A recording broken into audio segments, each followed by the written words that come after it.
یہ خطبہ نکاح کی مسنون عبارت ہے، حقیقت یہ ہے کہ ہمارا دین ایک مکمل دین ہے، اور دین کہتے ہیں زندگی گزارنے کے طریقے کو۔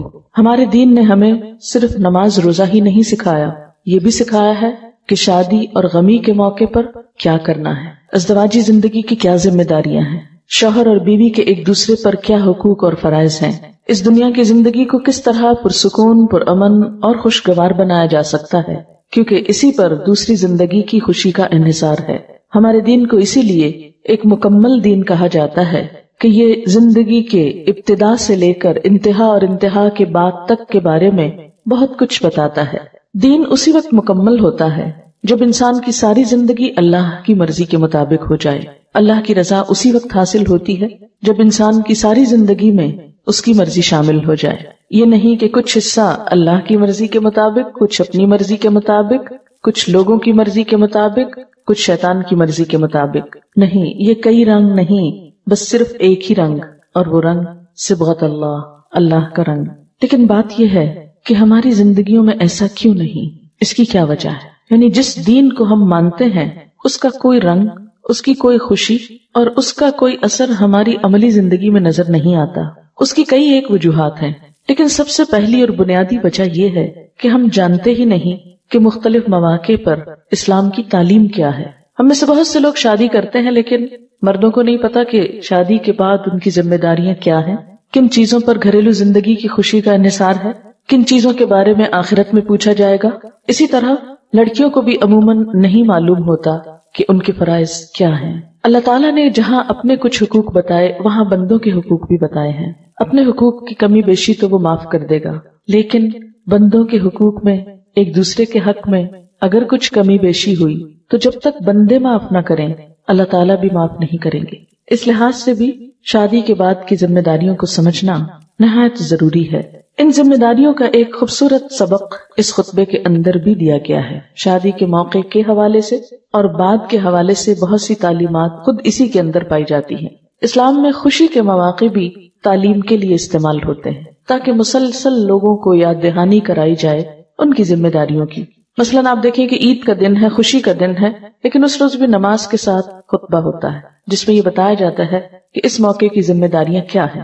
ہم ہر سال عید مناتے ہیں اور ہر سال نماز پڑھتے ہیں اور ہر سال خطبہ پڑھا جاتا ہے، کیوں؟ آخر ایک ہی چیز کیوں بار بار ریپیٹ کی جاتی ہے؟ کیونکہ انسان بھولنے والی چیز ہے، کمزور چیز ہے، خطا کار ہے، تو بار بار کا سنتے سناتے رہنا انسان کی اصلاح میں مددگار ہوتا ہے۔ لیکن افسوس یہ کہ ہمارے ہاں زندگی کے ہر معاملے میں نہایت سمجھداری کا، شعور کا اور ہوش حواس سے کام لینے کا ثبوت دیا جاتا ہے، لیکن جہاں دین کی بات آتی، دین کا معاملہ آتا ہے تو اس میں عام طور پر ہم سمجھ بوجھ استعمال نہیں کرتے۔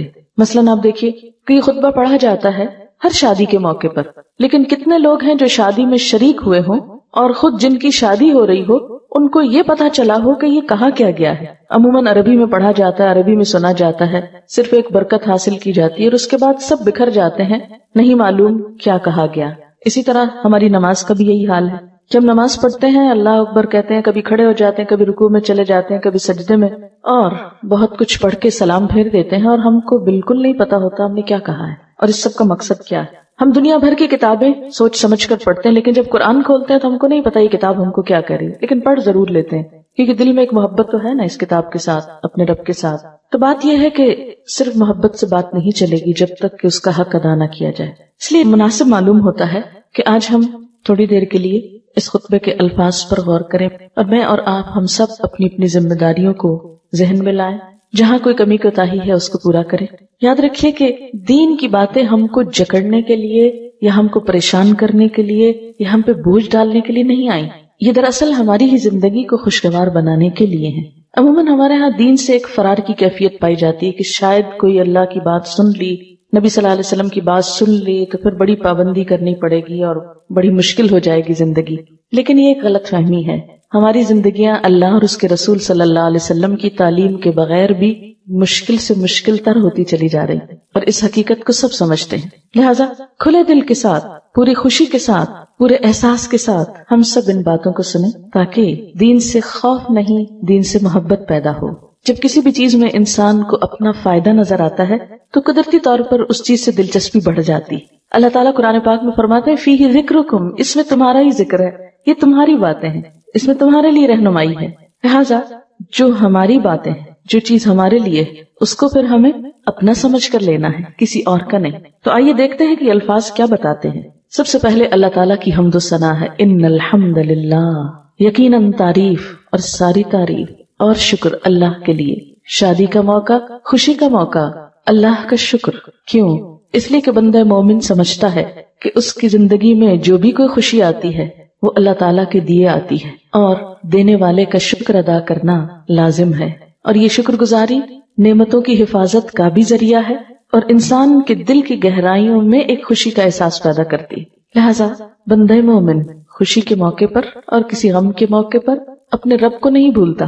آپ دیکھیے کہ جب ہمیں کوئی اچھی خبر ملتی، کوئی گڈ نیوز یا خدا نخواستہ کوئی بیڈ نیوز، تو سب سے پہلے ہمارے دل میں کس کا خیال آتا ہے؟ کون یاد آتا ہے؟ جس کو ہم سب سے زیادہ چاہتے ہیں. مثلا اپنے بچوں میں سے، دوستوں میں سے، کوئی بھی جس کے لیے دل میں بہت جگہ ہوتی ہے، تو دل چاہتا ہے کہ ہر چیز اس کے ساتھ شیئر کرے، سب سے پہلے اس کو بتائیں. اللہ تعالیٰ کی ذات ایسی ذات ہے کہ جو سب سے زیادہ چاہی جانی چاہیے. ہماری ساری محبتیں، اور سب سے بڑھ کر محبت اس سے ہونی چاہیے، سب سے بڑھ کر خوف اس کا ہونا چاہیے، سب سے بڑھ کر اس کی ناراضگی کی فکر ہونا چاہیے. لہٰذا اس خوشی کے موقع پر بھی سب سے پہلی یاد اس کی آنی چاہیے، اور دل میں یہ احساس غالب رہنا چاہیے کہ یہ خوشی مجھے میرے رب نے دی ہے. اب دیکھیے کہ ماں باپ کتنی کوشش کرتے ہیں کہیں اچھا رشتہ ہو جائے، شادی کا موقع آئے، تصور ہی میں سب خوش ہونے لگتے ہیں کہ شادی کا موقع آئے گا، سب اکٹھے ہوں گے، ایسے اور ایسے خوشی منائیں گے. لیکن یہ موقع جبھی آتا ہے جب اللہ چاہتا ہے، اور خوشی مکمل بھی جبھی ہوتی ہے جب وہ چاہتا ہے. ورنہ تو بعض اوقات ایسا ہوتا ہے کہ عین خوشی کے موقع پر غم آ جاتے ہیں. تو جب وہ رب خوشی دے تو اسی کا شکر ادا کرنا ضروری ہے. ان الحمد للہ، سب شکر اس کے لیے، اللہ کے لیے. نستعینہ، ہم اسی سے مدد چاہتے ہیں. جی ہاں، زندگی کے اہم موڑ پر، اہم فیصلوں میں اپنے رب کی مدد ضروری ہے. رب کی مدد کیوں مانگی جاتی ہے؟ کیونکہ انسان فطری طور پر اندر سے کمزور ہے. ہم کتنے بھی بہادر بنے، ہم کتنے بھی طاقتور بنے، لیکن ہم ہیں اندر سے کمزور. چھوٹی سی چیز بھی اندر ہلچل مچا دینے کے لیے، توڑ پھوڑ کر دینے کے لیے کافی ہو جاتی. آپ خوش بیٹھے ہیں، کسی کی ایک چھوٹی سی چیز آپ کو اندر تک ڈسٹرب کر دیتی. پھر زندگی کے اہم مرحلوں میں تو انسان کیا چاہتا ہے کہ کوئی ایسا ہو جس پر میں اپنے سارے بوجھ ڈال دوں، جس کے حوالے میں ساری مشکلات کر دوں، اور وہ میری مدد کرے، اور ہو بھی وہ ایسا جو مدد کر سکتا ہو. اس لیے مسلمانوں کو یہ سکھایا گیا کہ زندگی کے ہر اہم حصے میں، ہر مشکل میں، ہر فکر والی بات میں سب کچھ اس کے حوالے کر دو، اس سے مدد مانگو، اس سے دعا کرو. نستعینہ، ہم اس سے مدد چاہتے ہیں اس اہم موڑ پر کہ خیر و عافیت سے سب کچھ درست ہو جائے، اور آئندہ زندگی میں لڑکی اور لڑکے کا نبھا بھی بہت اچھا ہو جائے. ونستغفرہ، اور ہم اسی سے بخشش چاہتے ہیں. عام طور پر یہ سوچا جاتا ہے کہ بخشش بس اس وقت مانگی جاتی ہے جب انسان بہت گناہ کر لے، لیکن بندہ مومن ہر حال میں اللہ سے بخشش کی دعا کرتا رہتا ہے کہ معلوم نہیں کوئی انجانے میں ایسی بات نہ ہو گئی ہو، بھول چوک کر نہ ہو گئی ہو، غلطی سے نہ ہو گئی ہو، بے سوچے سمجھے نہ ہو گئی ہو کہ جس سے میرا رب مجھ سے ناراض ہو جائے. نستغفرہ، ہم اس سے بخشش چاہتے ہیں. اور نبی صلی اللہ علیہ وسلم جیسی ہستی جو کبھی گناہ نہیں کرتے تھے، وہ اپنے بارے میں فرماتے ہیں کہ میں دن میں 70 سے 100 بار استغفار کرتا ہوں کہ جب رب نعمت دے تو میں اسی کا شکر گزار ہو جاؤں. جب دین کی تکمیل ہوئی تو اس وقت بھی سورۃ النصر میں کیا فرمایا گیا؟ اذا جاء نصر اللہ والفتح ورأیت الناس يدخلون فی دین اللہ افواجا فسبح بحمد ربک واستغفر، کہ جب اللہ کی مدد آ جائے، لوگ فوج در فوج دین میں داخل ہوں، نبوت کے مشن کی تکمیل ہو جائے، تو آپ اللہ کی حمد و ثنا کیجئے، تسبیح کیجئے اور اس سے استغفار کیجئے. انہ کان توابا، بے شک وہ بہت توبہ قبول کرنے والا ہے. نبی صلی اللہ علیہ وسلم جس کام کے لیے بھیجے گئے، جب وہ مکمل ہوا تو کیا کہا گیا؟ اب خوشی کیسے منائیے؟ فسبح بحمد ربک واستغفر، اپنے رب کی تسبیح کیجئے اور استغفار کیجئے. تو خوشی کے موقع پر بھی اللہ تعالیٰ سے یہ معافی مانگتے رہنا کہ ہماری کسی بات سے آپ ناراض نہ ہوں، یہ بہت ضروری ہے. اور سچی بات یہ ہے کہ ہمارا رب جب ہم کو خوشیاں دیتا ہے تو ہم ایسے کام کرتے ہیں جس سے اللہ تعالیٰ ناراض ہو. عام حالات میں شاید گناہ کچھ کم ہوتے ہوں، لیکن خوشی کے مواقع پر عموماً ہر حد پار کر دیتے ہیں. اور کیا کہتے ہیں؟ پھر کیا ہوا، خوشی کا تو موقع ہے. شادی کوئی روز روز تھوڑی ہوتی ہے.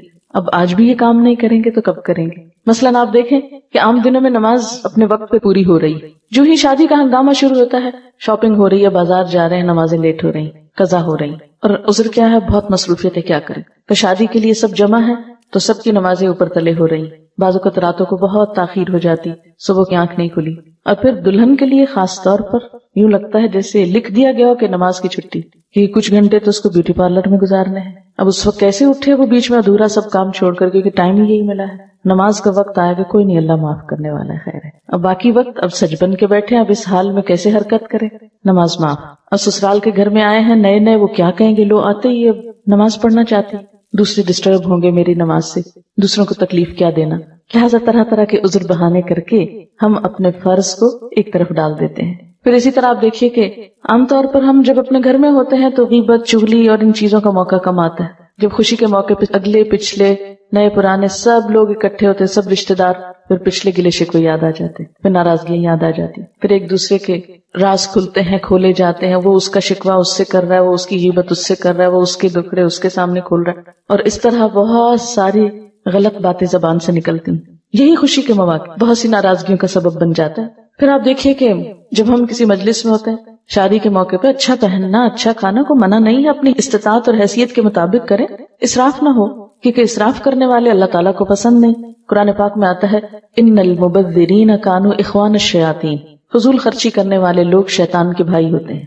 اپنی حدود سے باہر نکلنا، قرض لے لے کر بڑے بڑے کام ایسے کرنا کہ جس سے ایک دھاک بیٹھ جائے، ایک نام بن جائے، یہ ایک پسندیدہ چیز نہیں ہے۔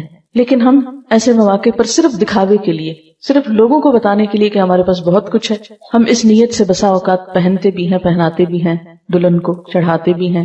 تو اسلام میں ریاکاری، دکھاوا، اسراف، یہ سب ناپسندیدہ چیزیں۔ پھر آپ دیکھیے کہ شادی کے موقع پر کیا کرتے ہیں کہ جب تک بیٹھے رہتے ہیں لوگوں کا جائزہ لیتے رہتے، اس نے کیا پہنا، اس نے کیا پہنا، کسی کو دیکھ کے خوش ہوئے، کسی کو دیکھ کے کڑے۔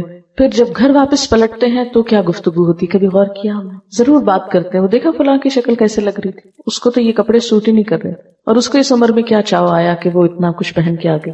کسی کے ناک پہ تبصرہ، کسی کے میک اپ پہ تبصرہ، کسی کے کپڑے پہ تبصرہ۔ مومن تو کسی کا مذاق نہیں اڑاتا، اس کی گفتگو تو ایسی نہیں ہوتی کہ وہ لوگوں کی شکل و صورت پہ بات کرے، ان کے لباس پہ بات کرے، کسی کی غربت کا مذاق اڑائے، کسی کی امارت کا مذاق اڑائے۔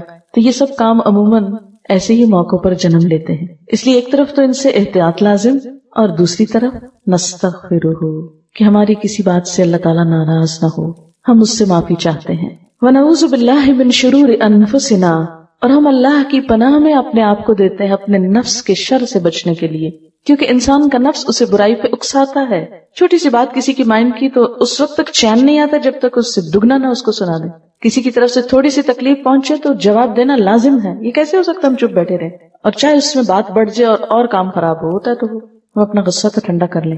لہٰذا نعوذ باللہ من شرور انفسنا۔ حضرت یوسف علیہ السلام نے بھی کہا تھا کہ ان النفس لامارۃ بالسوء، یقیناً نفس تو انسان کو برائی پہ اکساتا ہی رہتا ہے، برائی پہ آمادہ ہی کرتا ہے، وہ تو برائی کی طرف ہی لے کے جاتا ہے۔ لہٰذا نفس کی ایسی باتیں جو انسان کو دنیا میں بھی نقصان دے تو ان کو ماننے میں خسارہ ہی ہے۔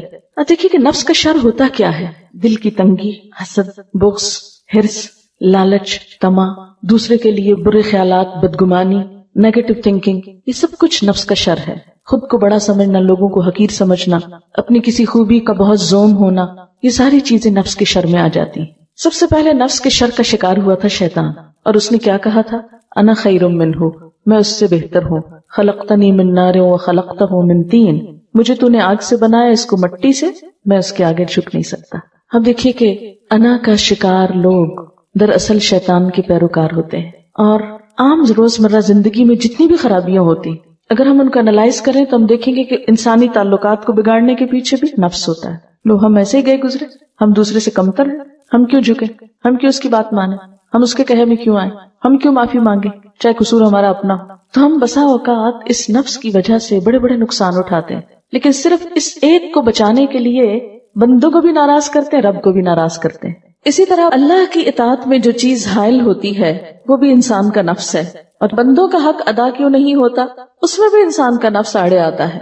آپ دیکھیں کہ شادی کے بعد انسان کی عبادت کی قبولیت کا انحصار شوہر اور بیوی کے باہم ایک دوسرے کو راضی اور خوش رکھنے پر ہے۔ نبی صلی اللہ علیہ وسلم نے فرمایا جو عورت 5 وقت کی نماز پڑھے، رمضان کے روزے رکھے اور اپنی شرم و عزت کی حفاظت کرے اور اپنے شوہر کی اطاعت کرے، وہ جنت کے جس دروازے سے چاہے داخل ہو جائے۔ شوہر کی خوشی اور شوہر کی اطاعت جنت میں جانے کا سبب ہے۔ جہاں نماز ضروری ہے وہاں شوہر کی بات ماننا بھی ضروری ہے، لیکن عموماً ہم یہ سمجھتے ہیں کہ اگر ہم نماز پڑھ رہے ہیں تو شوہر کا حق ادا نہیں بھی ہو تو خیر ہے، کوئی بات نہیں، یہ دونوں ہی برابر ہیں۔ لیکن عموماً ہمیں شوہر کا حق ادا کرنے میں یا شوہر کو بیوی کا حق ادا کرنے میں کیا چیز مانے ہوتی ہے، کیا چیز رکاوٹ بن جاتی ہے؟ انسان کی انا۔ اس لیے اس چیز کے شر سے پناہ مانگی گئی جو انسان کے اچھے تعلقات کے راستے میں بہت بڑی رکاوٹ ہے۔ شادی کے بعد آپ دیکھیے شوہر اور بیوی کے جھگڑے کو بڑھانے میں جو چیز اہم کردار ادا کرتی ہے وہ انسان کا نفس ہے۔ مجھے کیوں کہا، مجھے کیوں بول دیا، میری انسلٹ کر دی، مجھ سے معافی نہیں مانگی۔ اور بعض اوقات انسان قصور ہوتے ہوئے کیوں نہیں دوسرے سے معافی مانگتا کہ اس میں میری بے عزتی ہے، ٹوٹ تو جاؤں گی لیکن جھکوں گی نہیں۔ یہ سب کچھ نفس کے شر سے ہوتا ہے۔ انسان وہی محبت حاصل کر سکتا ہے جو جھکنا جانتا ہو، جو دینا جانتا ہو، وہی قدر پا سکتا ہے جو دوسروں کی قدر کرنا جانتا ہو۔ کہتے ہیں نا سراہی سر نگو ہو کر بھرا کرتی ہے پیمانہ، اور دوسروں کو دینے کے لیے، دوسروں کو خوش کرنے کے لیے، دوسروں کے دل میں جگہ بنانے کے لیے، محبتیں، خوشیاں اور مسکراہٹیں بکھیرنے کے لیے جھکنا نہایت ضروری ہے۔ عاجزی بڑی پسندیدہ ہے، عاجزی اللہ کے سامنے بھی پسندیدہ ہے اور اللہ کے بندوں کو بھی پسندیدہ ہے۔ اس لیے خاص طور پر اس موقع پر کیا کہا گیا؟ نعوذ باللہ من شرور انفسنا ومن سیئات اعمالنا، اور اپنے برے اعمال کے شر سے بھی ہم اپنے آپ کو بچانے کے لیے اللہ کی پناہ میں دیتے ہیں۔ گناہوں کے برے اثرات بھی ہوتے ہیں انسان کی زندگی میں۔ سب سے پہلی بات تو یہ کہ انسان جب اپنے ضمیر کے خلاف جا کے کوئی بات کرتا ہے، ضمیر اسے چین نہیں لینے دیتا، اندر ایک گلٹ پیدا ہوتی ہے، ایک پریشانی ہوتی ہے، اور مسلسل جب انسان خلاف ورزی کرتا ہے ان حدود کی تو یہ پریشانی بڑھتی چلی جاتی۔ اس لیے ومن سیئات اعمالنا، اللہ تعالیٰ اگر ہم سے کچھ گناہ ہو جائیں تو ان کے برے نتائج سے تو ہم کو بچا لینا۔ من یہدہ اللہ فلا مضل لہ، جس کو اللہ تعالیٰ ہدایت دے اس کو کوئی بھٹکا نہیں سکتا، اور وہ ہدایت کس کو دیتا ہے؟ جو ہدایت چاہتا ہے، جس کے اندر طلب ہوتی ہے، تڑپ ہوتی ہے۔ دنیا کے باقی استعمال کی چیزیں تو اللہ تعالیٰ بغیر مانگے بھی دے دیتا ہے۔ مثلاً ہم نے اپنی آنکھیں مانگی نہیں تھی، اپنا دل مانگا نہیں تھا، اپنا رزق مانگا نہیں تھا، بہت سی چیزیں اللہ تعالیٰ نے خود بخود ہم کو دی، لیکن ہدایت صرف اس کو ملتی ہے جو مانگتا ہے، جو طلب کرتا ہے۔ ورنہ تو مسلمان گھرانے میں پیدا ہو کر بھی بہت سے لوگ ہدایت سے بہت دور ہوتے ہیں۔ وَمَن يُضْلِلْ فَلَا هَادِيَ لَهُ، اور جس کو وہ بھٹکا دے، اور وہ جبرن زبردستی ظلمن کسی کو نہیں بھٹکاتا۔ جو اس کے راستے پر آنا نہ چاہے پھر وہ کیا کرتا ہے؟ اس کو آزادی دیتا ہے دنیا کی حد تک۔ اچھا میری طرف نہیں آنا چاہتے، کہیں اور جانا چاہتے، جاؤ، کیونکہ آزادی جو دی اس نے، اور جس کو وہ چھوڑ دے اسے پھر کوئی اور پکڑ کے لا نہیں سکتا، کیونکہ وہ صرف ظاہر نہیں دیکھتا نا، وہ ہمارا اندر بھی دیکھتا ہے۔ اس کو پتہ چل جاتا ہے کہ کس کے دل میں میری کتنی چاہت اور محبت ہے، کون مجھ کو خوش کرنا چاہتا ہے، کون میری رضا چاہتا ہے، اور کون مجھ سے منہ موڑتا ہے۔ ہم زبان سے چاہے کتنا بھی کہیں، لوگوں کو پتہ نہ چلے مگر اس کو تو پتہ چل جاتا ہے، وہ پھر اندر کی بات پر فیصلہ کرتا ہے۔ آپ دیکھیے کہ اگر ہم کو پتہ چل جائے کسی انسان کے بارے میں کہ یہ ہمیں نہیں چاہتا، یہ ہم کو پسند نہیں کرتا، یہ ہم سے ملنا نہیں چاہتا، بتائیے آپ اس سے ملنا چاہیں؟ اگر آپ کو کسی کے دل کا پتہ چل جائے کہ یہ مجھ سے ملنا نہیں چاہتا، یہ مجھ کو پسند نہیں کرتا، یہ میرے پاس آنا نہیں چاہتا، تو آپ بھی اسی طرح پسند نہیں کریں گے۔ تو اس مثال سے یہ بات سمجھ میں آتی ہے کہ جب اللہ تعالیٰ کو پتہ چل جاتا ہے کہ ایک بندہ میری طرف نہیں آنا چاہتا، وہ مجھ کو پسند نہیں کرتا، تو دنیا کی حد تک اس کا قانون کیا کہ وہ زبردستی نہیں کرتا، جبرن پکڑ کے نہیں لاتا کہ نہیں ضرور میرے بندے بن کے رہو، اس لیے کہ اس نے بے شمار مخلوق کو ایک قاعدے قانون کا پہلے سے ہی پابند بنا رکھا۔ بس سورج چاند وغیرہ ہیں، ان سے ان کی مرضی نہیں پوچھی جاتی کہ تم طلوع ہونا چاہتے ہو کہ نہیں، تو مگر انسان کے ساتھ یہ نہیں، انسان کو عقل، شعور، سمجھ اور ضمیر نام کی چیز دے کے دنیا میں آزاد چھوڑا۔ اب چاہو تو مان جاؤ، چاہو تو میری طرف آؤ، نہیں چاہتے تو نہ صحیح۔ من شاء فلیؤمن ومن شاء فلیکفر، جس کا دل چاہے ایمان لائے، جس کا دل چاہے انکار کرے، کوئی جبر نہیں، زبردستی نہیں۔ ایسے میں جو اپنی خوشی سے کچھ بھی طلب رکھتا ہو اس کی طرف جانے کی، اس کے لیے وہ راہیں کھول دیتا ہے، پھر اس کے لیے وعدہ ہے 1 قدم بس چلو، 10 قدم میں تمہاری طرف آؤں گا۔ اس لیے عام طور پر اس بات کو سمجھنے میں کنفیوژن ہوتا ہے کہ جب اللہ ہی نہیں چاہتا ہم کو ہدایت دینا تو ہم کیا کریں؟ نہیں، اس سے پہلے خود سے پوچھیں کیا ہم خود چاہتے ہیں؟ ہم نے اس کے لیے کتنی کوشش کی؟ کیونکہ جس چیز کا انسان چاہتا ہے اس کے لیے کوشش بھی کرتا ہے۔ ازدواجی زندگی میں بھی انسان کو اللہ تعالیٰ کی رہنمائی اور مدد اور مشکل وقت میں صبر کی توفیق اسی کو ہوتی ہے جو یہ سب چیزیں چاہتا ہے، جس کی اپنی نیت ہوتی ہے۔ پھر اس کے بعد کلمہ شہادت ہے، اشہد ان لا الہ الا اللہ واشہد ان محمدًا عبدہ ورسولہ، میں گواہی دیتا ہوں اس بات کی کہ اللہ کے سوا کوئی الہ نہیں اور محمد صلی اللہ علیہ وسلم اللہ کے بندے اور اس کے رسول۔ اس کا کیا مطلب ہے؟ اور شادی کے موقع پہ کلمہ کیوں پڑھا جا رہا ہے؟ ایمان کی تجدید کے لیے، اس بات کے احساس اور اظہار کے لیے کہ ہم اللہ ہی کو اپنا رب مانتے ہیں، اسی کو معبود سمجھتے ہیں، اسی کی عبادت کریں گے، اسی کی اطاعت کریں گے، اسی سے ڈریں گے، اسی کے لیے یہ تعلق جوڑ رہے ہیں، اسی کا نام لے کر یہ عہد کر رہے ہیں، اور اس کے آگے جواب دہی کے ڈر سے ایک دوسرے کا خیال رکھیں گے۔ اور محمد صلی اللہ علیہ وسلم کو رسول ماننے کا مطلب کیا ہے؟ کہ اس زندگی میں جو تعلیمات ان کی طرف سے میرے لیے آئی ہیں ان کو بھی ہم مانیں گے، ہمارے لیے بہترین نمونہ وہی ہیں، ہمارے لیے ان کی سنت، ان کا طریقہ سب طریقوں سے زیادہ اچھا ہے۔ پھر خطبہ نکاح میں 3 آیات ہیں جن میں 4 دفعہ تقویٰ کا حکم ہے۔ پہلی آیت ہے، اے لوگو جو ایمان لائے ہو، اللہ کا تقویٰ اختیار کرو، اللہ کا ڈر اختیار کرو، اور تمہیں موت نہ آئے مگر اس حال میں کہ تم مسلمان ہو۔ شادی کا موقع ہے، خوشی کا موقع ہے، بار بار کہا جا رہا ہے اللہ سے ڈرو۔ کیوں؟ اس لیے کہ 2 انسانوں کے تعلقات کبھی بھی خوشگوار ہو نہیں سکتے جب تک ان کے درمیان اللہ کا خوف موجود نہ ہو، کیونکہ تقویٰ دل میں ہوتا ہے نا، کہ دل میں خدا کا خوف۔ تو تقویٰ ہمیں کیا سکھاتا ہے؟ کہ اپنے دل کی بھی حفاظت کرو۔ نبی صلی اللہ علیہ وسلم نے فرمایا کہ خبردار انسان کے جسم میں ایک ٹکڑا ہے، اگر وہ درست ہو جائے تو سارا جسم درست ہو جاتا ہے، اگر وہ بگڑ جائے تو سارا جسم بگڑ جاتا ہے، خبردار وہ ٹکڑا انسان کا دل ہے۔ تو دل کی بھی حفاظت جب تک نہ ہو اس وقت تک تقویٰ نہیں ہوتا۔ اور تقویٰ کہ دل کی حفاظت کے ساتھ انسان دوسرے سے معاملہ کرے کہ دل میں بھی کسی کے لیے برا نہ رکھے، کیونکہ اگر نیت اچھی نہ ہو تو بظاہر انسان کتنی بھی خوشامد کرتا رہے وہ دوسرے کے دل پہ جا کے نہیں لگتی۔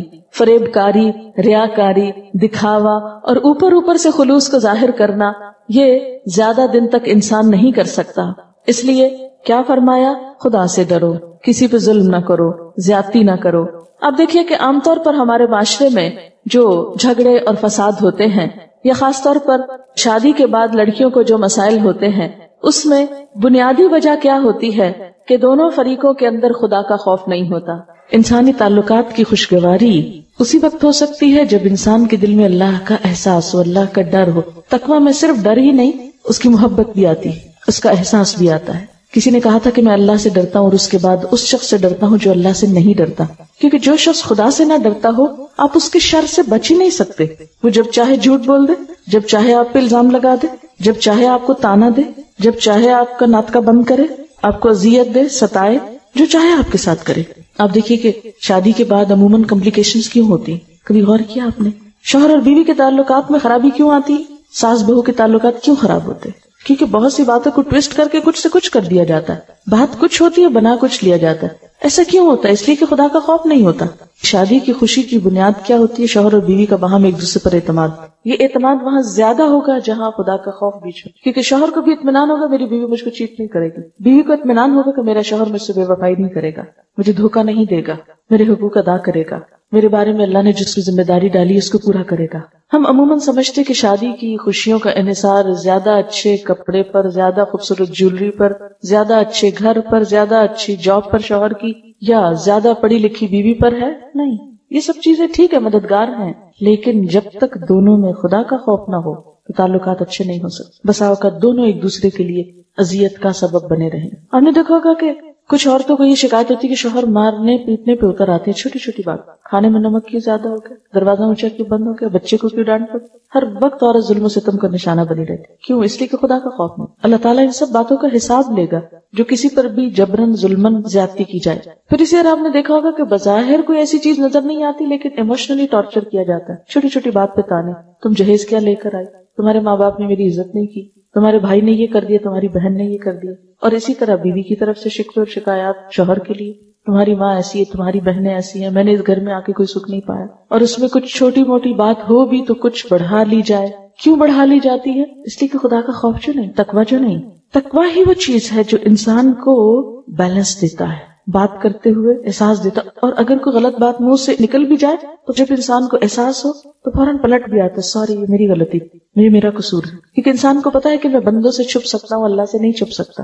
اور پھر حق کا تقاتی، کیسا تقویٰ؟ جیسا تقویٰ کا حق ہے، وَلَا تَمُوتُنَّ إِلَّا وَأَنْتُمْ مُسْلِمُونَ، اور تم نہ مرنا مگر اس حال میں کہ تم فرما بردار ہو، اللہ کی اطاعت پر تمہاری موت آئے۔ ہوتا یہ کہ شادی سے پہلے تو انسان اپنی اپنی زندگی گزارتا ہے، شادی کے بعد شوہر بیوی، بیوی شوہر کے انفلوئنس میں آ جاتی ہے، اور بہت سی چیزیں ایک دوسرے کی خوشی کے لیے غلط کرنے لگتے ہیں جو اللہ تعالیٰ کو ناراض کرتی۔ فرمایا نہیں، تمہیں اللہ ہی کا تابعدار اور فرما بردار ہونا ہے۔ پھر دوسری آیت، اے لوگو اپنے رب سے ڈرو جس نے تم کو ایک جان سے پیدا کیا، یعنی مرد ہو یا عورت سب کی اصل ایک ہے۔ اور یہ بات بھی اس لیے ضروری ہے نا اس موقع پر کہنا، کیونکہ ہمارے معاشرے میں یہ احساس پایا جاتا ہے کہ عورت ایک کمتر چیز ہے۔ ضروری نہیں ہر جگہ، لیکن جہاں دین دنیا دونوں کی تعلیم نہیں وہاں عموماً عورت کی کوئی عزت نہیں، اس کو ایک نوکرانی بنا کے بعض اوقات گھر میں لایا جاتا ہے، بعض اوقات اس کی کوئی عزت نہیں، کوئی اس کی حیثیت نہیں، کوئی اس کا مقام نہیں، کوئی اس کا مرتبہ نہیں، کوئی اس کا حق نہیں، جیسے چاہو اسے استعمال کرو۔ نہیں، دونوں ہی انسان ہونے کے ناطے محترم ہیں، دونوں کی اصل ایک ہے، دونوں انسان ہیں، جیسا دل مرد کے اندر ہے ویسا ہی عورت کے اندر ہے، بلکہ زیادہ نازک۔ نبی صلی اللہ علیہ وسلم نے عورتوں کے بارے میں معاملہ کرتے ہوئے فرمایا تھا، رفقاً بالقواریر، نرمی سے، آئینے ہیں، کرسٹلز ہیں، ہینڈل وتھ کیئر، محبت کا معاملہ کرنا۔ جیسے آپ دیکھیں نا کہ شیشے کا برتن اور جو زیادہ مہنگا ویسے کرسٹل ہو تو کتنا احتیاط سے اٹھاتے رکھتے ہیں۔ عورتوں کے ساتھ سلوک میں یہی مثال دی گئی کہ جیسے آئینے کو احتیاط سے اٹھاتے ہو، شیشے کی چیز کو احتیاط سے اٹھاتے ہو، احتیاط سے رکھتے ہو کہ کہیں دراڑ نہ آ جائے، کہیں اسکریچ نہ آ جائے، کہیں ٹوٹ نہ جائے، ایسے ہی ایک دوسرے کے اور خصوصاً عورت کے جذبات کا احترام کرنا، اس سے محبت سے پیش آنا۔ کیونکہ ایک لڑکی جب اپنا گھر بار چھوڑ کر آتی ہے تو اس کے لیے سب کچھ اجنبی ہوتا ہے، اسے عام حالات سے بڑھ کر محبت چاہیے ہوتی، حتیٰ کہ وہ اس گھر سے مانوس ہو جائے۔ لیکن بسا اوقات سسرال کی ایکسپیکٹیشنز فوری طور پر بہت بڑھ جاتی ہیں، ایک ایک چیز میں پورا جائزہ لیا جاتا ہے، دوربین لگا کے کھنگالا جاتا ہے کیا آتا ہے کیا نہیں آتا۔ اگر اسی جگہ اپنی بیٹی کو رکھا جائے تو ہو سکتا ہے اس سے بھی گئی گزری ہو، لیکن بیٹی کے قصور کبھی نظر نہیں آتے ماں کو، محبت جو ہے۔ مگر کسی کی بیٹی جب آتی ہے تو اس کی چھوٹی چھوٹی بات بھی بہت بھاری لگنے لگتی، اور چھوٹی چھوٹی چیز پہ انسان مایوس ہونے لگتا ہے، دل ہارنے لگتا ہے، یہاں تو گزارا مشکل۔ حالانکہ ایک پودا کہیں سے آپ نرسری سے لا کے گھر لگاتے ہیں اپنے لان میں، ہم نے دیکھا ہوگا کہ اس کو جڑ پکڑنے میں ذرا ٹائم لگتا ہے، اور پہلے وہ مرجھاتا ہے، پھر وہ جڑیں پکڑتا ہے، پھر وہ مضبوط ہوتا ہے، پھر برگوبار لاتا ہے، پھول اور پھل لاتا ہے۔ بالکل ایک بچی جب نئے گھر میں آتی ہے تو پہلے وہ کملاتی ہے، ایڈجسٹمنٹ میں ہوتی ہے کچھ مشکل، پھر آہستہ آہستہ وہ اس سے مانوس ہوتی ہے، اس کی جڑیں وہاں مضبوط ہوتی ہیں، پھر وہ ماں بنتی ہے، پھر وہ اس خاندان کے اندر ایک اہم مقام حاصل کر لیتی۔ تو ایک نئے پودے اور ایک بھرپور درخت میں بہت فرق ہوتا ہے۔ کسی آنے والی بچی کو اپنے اوپر قیاس نہیں کرنا چاہیے، مثلا ساس ہی ہے، یہ نہ سمجھے کہ جو ہنر اور سکلز مجھ کو آتے ہیں وہ آنے والی بچی کو بھی سب آتے ہیں، نہیں۔ اگر ساس اس کو صرف اپنی بیٹی سمجھ لے اور اتنا ہی معاف کر دے جتنا اپنی بیٹی کو معاف کرتے، مثلا اپنی بیٹی 10 بجے دن تک سوتی رہے تو ہم کہتے ہیں ہائے بچی ہے نا، تھک جاتی ہے بیچاری، کیا کرے۔ اگر بہو ایسا کر لے شامت آ جاتی، ڈبل سٹینڈرڈز ہے نا ہمارے، اسی لیے ہمارے گھروں میں خوشی نہیں ہوتی۔ خود بیمار ہو تو کچھ اور چاہیں گے، بہو بیمار ہو کچھ اور سٹینڈرڈز۔ یہ چھوٹی چھوٹی چیزیں ہمارے تعلقات کو خراب کر کے رکھ دیتی۔ تو شوہر کو کیا سمجھایا گیا؟ دونوں ایک اصل سے، عورت کی بھی عزت ہے، اسے بھی احترام دینا ہوگا، اسی طرح شوہر کی بھی عزت ہے۔ یہ نہیں کہ مثلاً اگر لڑکی کسی زیادہ بہتر گھرانے سے آئی ہے، بہتر سے مراد یہ کہ کسی بھی اعتبار سے، علم، مال یا کسی بھی شان و شوکت کے اعتبار سے جو دنیاوی معیار عام طور پر پائے جاتے ہیں، تو یہ نہیں کہ وہ آ کر یہ سمجھے کہ میں بڑی ہوں لہذا ہر چیز میرے مرضی کے مطابق ڈھل جانی چاہیے۔ کیونکہ بسا اوقات کیا ہوتا ہے کہ باہر سے آنے والی لڑکی یہ سمجھتی کہ سب سے زیادہ حق میرا ہے اس گھر پر، اس لیے کہ میرا شوہر کما کے لا رہا ہے، وہ ساری آمدنی مجھ کو ملنی چاہیے، ہر جگہ میری مرضی ہونی چاہیے، اور ساس اور سسر اور باقی رشتے دار سب ریٹائر ہوں، وہ اپنا کام کریں، اب حکومت میری ہے۔ تو یہ رویہ بھی درست نہیں ہے۔ کسی بھی گھر میں اپنا مقام پیدا کرنے کے لیے ابتدا حقوق مانگنے سے نہیں، خدمت کرنے سے ہونی چاہیے۔ جب دینے والے ہوں گے تو ملے گا بھی۔